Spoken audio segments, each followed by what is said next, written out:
2008 game sales reached 21 billion. Wii Play sells 5.28 million.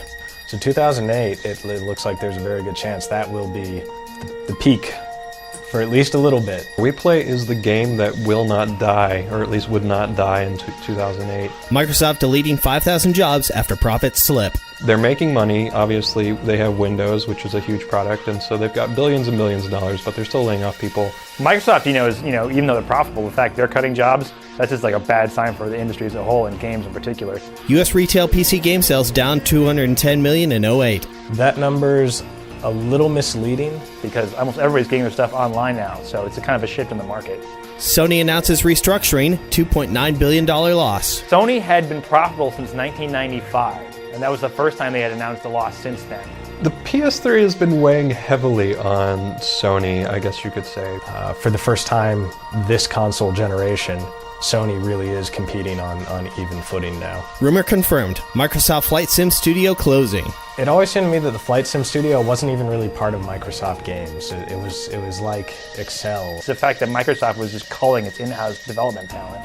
EA suffers $641 million Q4 loss, increases layoffs to 11%. This year started bad for a lot of people. Rarely has the mighty fallen so quickly. Activision Blizzard posts Q4 loss despite record revenues. Activision started out the year a little bit better. Yet they're still mysteriously kind of losing money. Ex-Obsidian developer says Aliens RPG canceled. The Aliens game license is almost as cursed as the Spawn game license, I think. That was a real big blow just because all the Fallout developers at Obsidian are a really talented group of people, and a lot of people, myself included, who are totally obsessed with the Alien movies. We're really looking forward to seeing kind of those two things come together. Rumor, Microsoft motion sensing deal confirmed? Microsoft's terrible about keeping secrets, so we knew about Natal essentially all the way back in February. Microsoft made the move to buy this Israeli company who specializes in these kind of motion sensing cameras. GDC 2009, OnLive unveils on-demand game streaming. This has the potential to either be one of the most revolutionary things in gaming or one of the most colossal wastes of venture capital in the history of mankind. It seems like there's going to be a lot of lag, and OnLive is kind of promising that you'll be able to play all these, really powerful or at least high-performance games, seamlessly. And whether or not that pans out, we'll find out. GDC 2009, new DS Zelda announced. Wii ships 50 million. Well, Iwata was back at GDC kind of, rubbing it in everybody's faces that, hey, Nintendo is filthy rich. What do you think is powering this train? Puppies? Sony dropping PS2 price to $99.99. It's about time. Didn't this happen like 5 years ago? Rumor, Blizzard denies next Xbox rumors. That rumor started at a bloggers event where an over-enthusiastic blogger basically thought, next Xbox. Will Wright leaves EA, found Stupid Fun Club.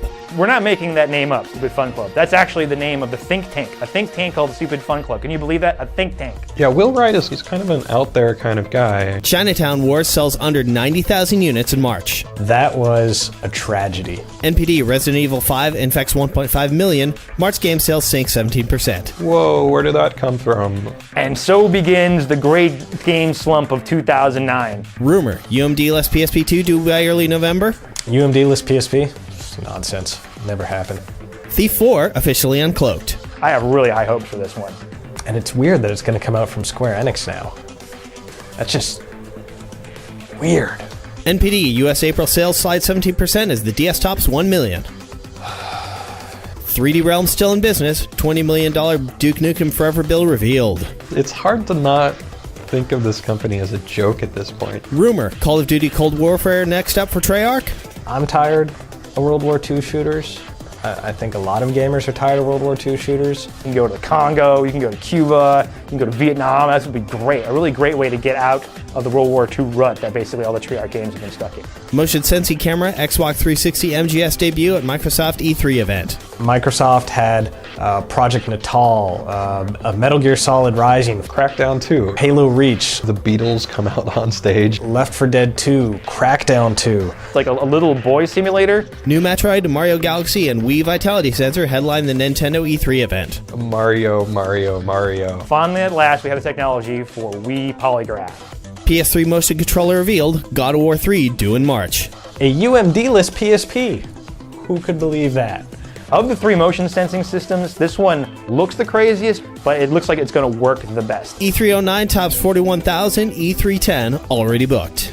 We're back, baby. E3 is back. Square Enix retires Eidos publishing label. It's once one of the biggest game publishers on the planet now is now officially Square Enix Europe.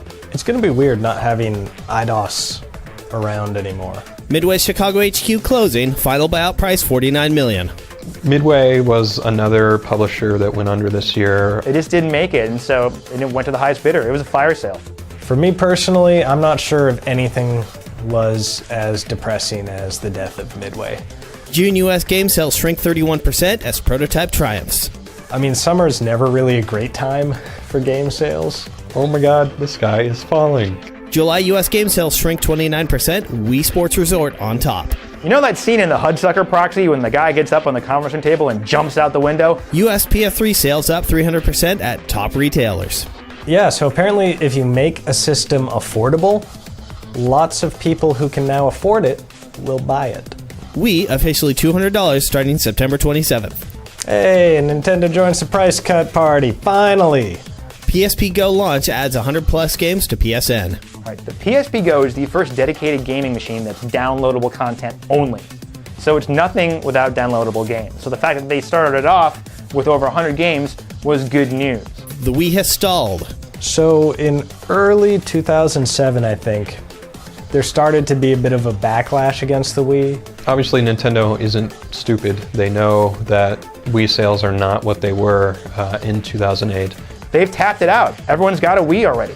DSi XL hits US and EU markets Q1 2010. DS sales top 113 million. So while most technology seems focused on getting more compact, Nintendo in their Blue Ocean strategy has decided, no man, we're gonna make this thing like bigger. It's so large.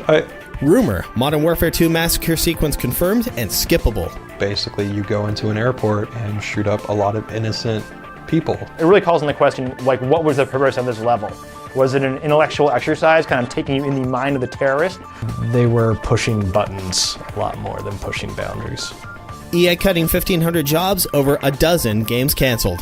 Yeah, EA started off the year on a bad note and are basically ending the year on a terrible note as well.